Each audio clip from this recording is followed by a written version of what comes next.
मु नयन कुमार पाठी ज्योति जंगम सेवा समाज समितिर पूर्वतन सभापति तथा वर्तमान चाषी कमिटर सभ्य। तो आज ज्योति जंगम सेवा समाज समिति आगे आम जो धारणा बसचु ये धारणा विषय आम जिलापाल महोदय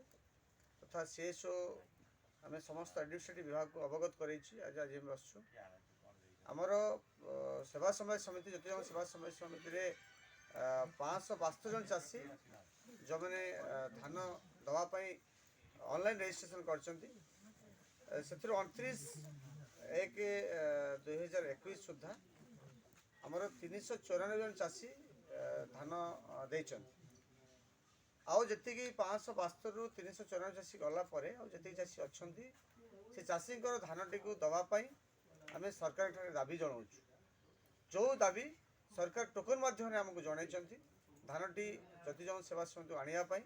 से टोकन जो राशि आसी से राशि से समस्त चाषी धानटी नापी आम विनम्र नवेदन करुँ से 29/1 रु आज पर्यंत जो टोकनधारी मैंने से धानटी को आनी मंडी आगे पेपाल मध्यम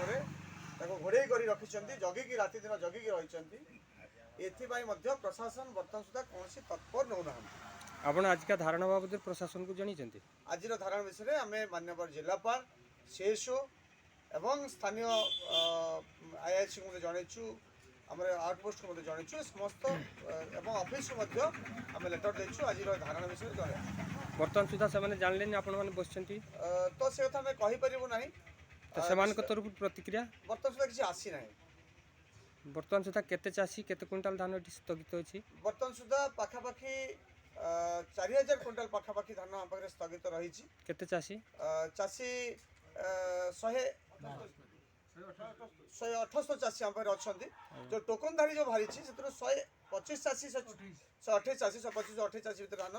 ये आसी जमा होकर दाबी कौन रही आम दाबी हूँ सरकार जो प्रचलित प्रथम पत्र जो टोकन व्यवस्था जारी कर स्वागत करुचु से टोकन जो प्रथा कर टोकन अनुसार धान से चाषी नहीं नि ये हूँ दाबी।